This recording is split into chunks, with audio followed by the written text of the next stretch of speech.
This is a new era of USF football.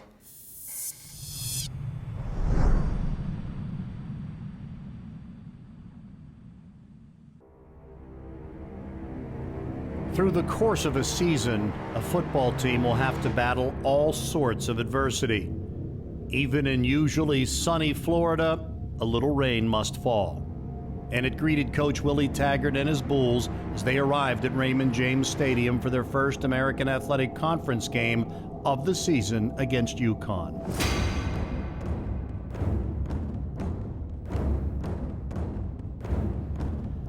The footing may have been a little shaky, but the bond of this young team was solid. Family and friends were set to weather the storm together, and a little shower would not get in the way of their ESPN date. You're watching The American on ESPN on this very wet night here in Tampa. And our matchup in The American, the UConn Huskies on the road to take on the South Florida Bulls. South Florida was looking to put its best primetime foot forward with smiles and enthusiasm throughout Ray J. Building a program is not easy, but with this kind of support, the burden is lightened. With this kind of commitment, anything is possible. It's Ron Johnson, the true freshman. Whitmer, pressure, the ball comes out. It's loose on the field, scooped up, no, still loose, and finally, South Florida falls on the ball.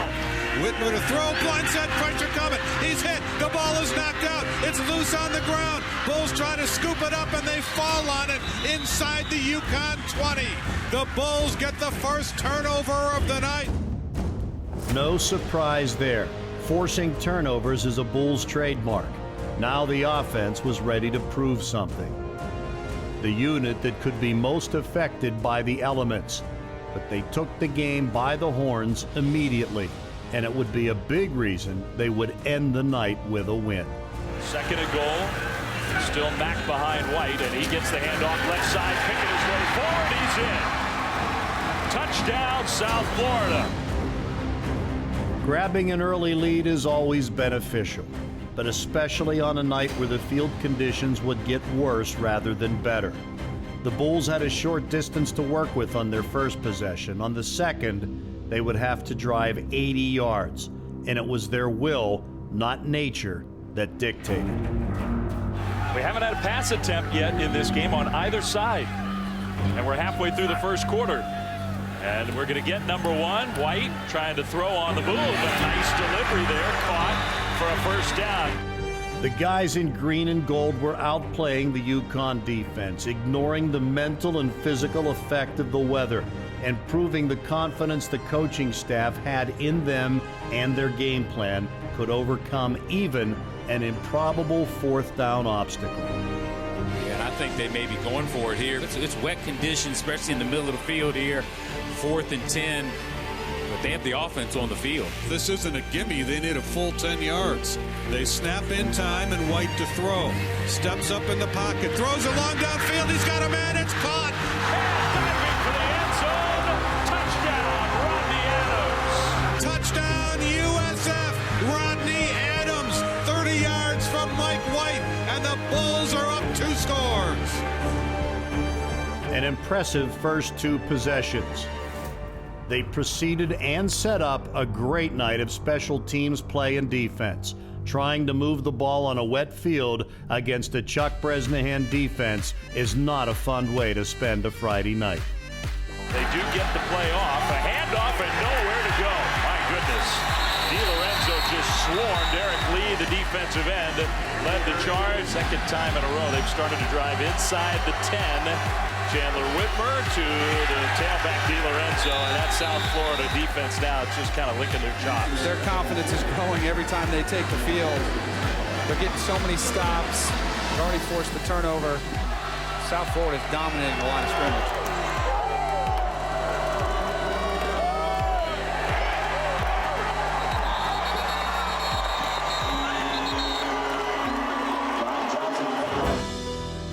The offensive line was just as successful. This game was won in the trenches, in the blood and the mud, where the weight room work pays off, where the coaching scheme adds brains to the muscle. Hey, just like I told you guys at the hotel, that climb to the top of the mountain, guys, I told you, it's going to be hard. It's going to be hard, and on our way up there, we're going to step in some ditch. Last week, we stepped in a ditch. This week, we stepped out of the ditch, okay? And like I told you guys before, way to the top, all right? On our way to the top, we're going to lose some people. And that's fine, because it's hard. It is hard as you go, okay? But we're going to keep trucking. We're going to keep trucking. We're going to keep trucking, keep trucking, keep trucking, keep trucking, and we're going to get there. We're going to get there, and we're going to get there the right way. The right way. We're going to stay together, and we're going to build this thing like we're supposed to. I appreciate you guys. Hey, I love your energy. I told you. I love your energy. I love your passion, okay? I love you guys for sticking together and fighting. Hey, family on three. Family on three. 1, 2, 3.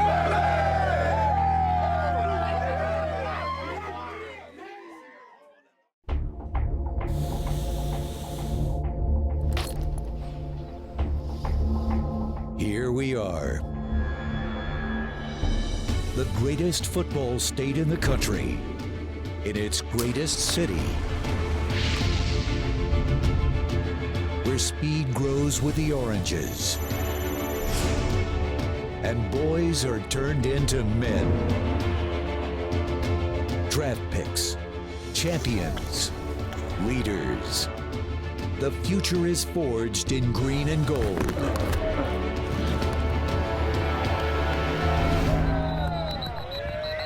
Who has it better than us?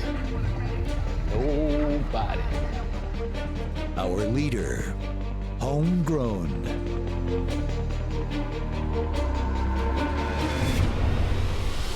There it is. Good job. Good job. That's it right there. With a perfect pedigree as a player and coach. Young and wise, nurturing and demanding. That rare mix to lead our program. They are our hometown team, as hardworking as their families, as prideful as their city, charging into the future. They are the Bulls. This is the rise of USF football. USF football, a new era on the Bay.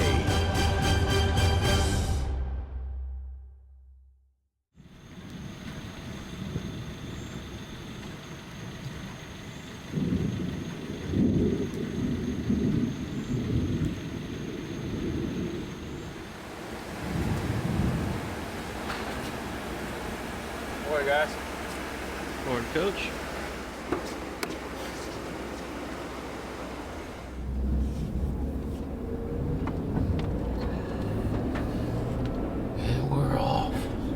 Monday, Wednesday, Friday. Go and work out. Tuesday, Thursday, go and run. I'm usually an early guy. Don't know what sleeping in is all about. He appreciates this area. He's from here. He played high school football here. He knows the Florida athlete. He knows the Tampa Bay area. It means a lot to him. He has a burning desire to excel. He does not accept second best, and he does not make excuses, which I appreciate. Don't like coaches that make excuses or pass the blame, pass the buck. He doesn't pass the buck. They had some tough losses last year. That would have shaken anybody's foundation, but he came in, looked us all directly in the eye and took all our questions, owned it, said it was going to get better, took the blame for it. Good morning. Good morning, how are you? I'm doing excellent. And you? So that's a pretty good man right there. It's going to build something the right way, and it's not all going to be roses every day, but he's not going to change his approach, and he's going to stick with it until it works. So you have to appreciate that approach. All right, have a good night. You have a great day if you want to. I will try, thank you. When we talk about coaches, just changing their attitudes, and changing our guys' attitude to the way that we want it to be. And that's a daily process. It don't happen overnight, and you got to stay on our guys. lot of them never been in this kind of structure before, and so it takes a while. For some it don't take as long. But when you're dealing with 110 kids, you have some grow faster than others. But you set a culture and you stick with it, and you have some accountability and discipline, and I think if you stick to those things, it eventually turn around. My players are the most important thing. It's my wife, my 2 kids at home, and my 110 other guys here at work, and they come first. And coaches help me take care of my kids. I really try to get to know those guys, each one of them on a personal level. Don't take the elevator around here. Gotta go up the steps. I think it's hard to get anyone to follow you and listen, and when you don't know them. So it's pretty interesting when you get to talk to some of the kids. They come from different backgrounds, and you learn the struggle that they're going through, and you can only imagine how they're feeling. But then again, you get excited knowing that they accomplished a lot by getting to college and trying to accomplish their dreams, and it's kind of our job to help them get to their dreams.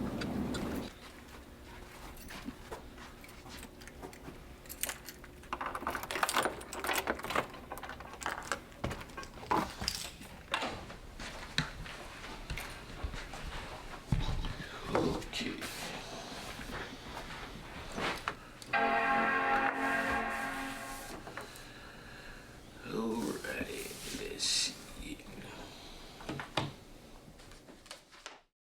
Watching the American on ESPN on this very wet night here in Tampa. And our matchup in the American, the UConn Huskies on the road to take on the South Florida Bulls. The weather could not dampen the enthusiasm for South Florida's American Athletic Conference opener against UConn.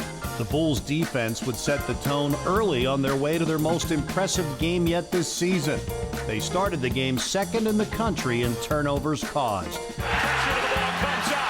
It's loose on the field, scooped up, no, still loose, and finally South Florida falls on the ball. For the first big play in this game, the Bulls create a turnover, which they have done very well in the early part of this season. I think it put us, jump started us, kind of also, like you said, set the tone. Like I said, we never trailed the whole game, so I feel like that was a big thing for us. The offense made sure it was a big thing as Marlon Mack took the rock 4 straight times and gave the Bulls an early lead they would never give up. And he was driving that whole pile. Look at all the white helmets it takes to get Marlon Mack down. You see his knee goes down about the 2-yard line. But man, that was an exceptional effort. And he gets the handoff left side, picking his way forward. He's in. Touchdown, South Florida. The turnover turns into a touchdown, and the Bulls strike first. So the true freshman having a great start to his college career. Another touchdown. He had 4 in his first ever collegiate game. We haven't had a pass attempt yet in this game on either side. And we're halfway through the first quarter. And we're going to get number 1. A nice delivery there, caught for a first down. We talk about some playmakers on this team, some young guys. True freshman Marlon Mack already had a touchdown, and sophomore quarterback Mike White was ignoring the rain, hitting targets like sophomore Rodney Adams. The future of the Bulls looks bright with production like this from underclassmen, undaunted even when facing a critical 4th and 10. Back to pass. Mike White over the top. He's got a man caught and diving for the end zone. Touchdown, Rodney Adams. It felt great getting back into the end zone. I hadn't been in the end zone since high school, and now it's time to make plays like that all the time now. Every game, I'm expected to score a touchdown and help my team win. The drive and a couple of throws by Mike White under these conditions. Pretty impressive. I think I started running off the field. I was like, and then I go for it. I was like, all right, let's go. And I read the play call, and I was like, oh, all right, here we go. And then we went, and it worked just like we worked it in practice. I mean, Ronnie ran a great route, made a great catch, a little acrobatic dive for the touchdown, and congrats to him. You're a college kid. It's a Friday night under the lights. Who cares if it's raining? Right? South Florida, don't forget, 2007, they were ranked number 2 in the country So they've got the potential. There's enough talent in this state to spread around where you can put together something special. And I think Willie Taggart will be that guy. Kid was unbelievable. I mean, unbelievable. And I said it before, I put both our kickers up with anyone in the country. And I think tonight, Shabati showed everyone what he was capable of doing in that condition. You know, I mean, he was punting the ball like it was dry. And, but it was great to see. And I was really excited because he worked on a certain punt, a certain way of punting the ball to keep the ball inside the 5. And it was great to watch him do his little technique and the ball actually drop in there. The things he worked on this offseason paid off for him. Started to drive inside the 10. Chandler Whitmer to the tailback DiLorenzo, and that South Florida defense now is just kind of licking their chops. Their confidence is growing every time they take the field. They're getting so many stops. They've already forced the turnover. Just swarmed by the Bulls. My goodness. South Florida is dominant in the line of scrimmage. With the downpour falling on 3rd and 12, White sprinting left, and he throws. And tipped up and intercepted. And taken the other way by the Huskies. Byron Jones to the end zone. Touchdown. You know what? The one thing that I love is we didn't let that get to us. We ran off the field, we got our bearings, and then we went back out on the field and started driving the ball again. And that's a great mindset to have as an offensive lineman. You got to forget about that play, move on to the next one right now. They may be young, but the South Florida coaching staff has instilled a mature attitude in these Bulls. And they were able to move on from the fluke touchdown. They would run the ball 53 times, killing clock and protecting the early lead they had built, adding to it in the 4th quarter. A real great surge there by the offensive line. We rode the back of our O-line, and they performed. High snap, Chabati gets it down, and Kloss drives it through, and the Bulls lead 17-7. Coming out of halftime, we took about 6 minutes off the clock, and that was big time, you know, and you can play like that and keep your defense fresh, good things will happen for you. The season-high 17 first downs picked up by the offense did keep the defense fresh, and they responded. The Huskies had only 13 passing yards before their final drive. South Florida held UConn to just 145 total yards. Good night, good wet night, good win for our football team, and really proud of our guys, the way they hung in there and found a way to win that game. And considering the conditions out there, our guys didn't waver at all. They just kept playing, and really happy with the passion that our guys played with. Played with a lot of passion, a lot of enthusiasm, and good things happen when our guys play that way.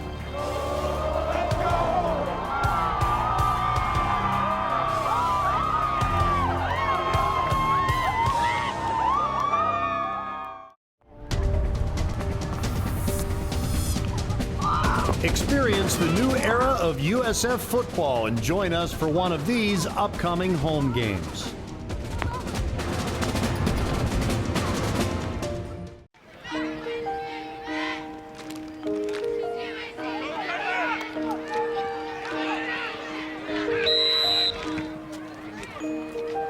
You got this already?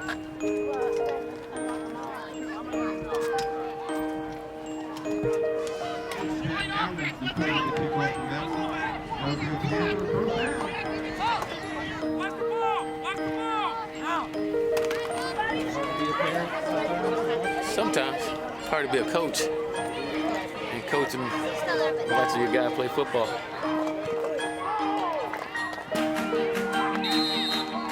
Try not to coach him or let his coaches coach him. That's hard. I'm trying to tell you the down and distance.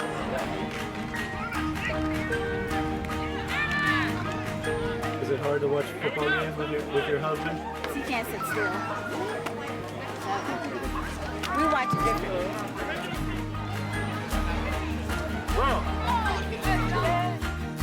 I feel like Coach T puts a big emphasis on family, and he wants to let us know how to be a good father and how to take care of our families. I learned a lot of things from Coach Taggart. You know, he's a great father. Like you see, he always have his kids around, and he show you that he embraces his kids and he loves his kids.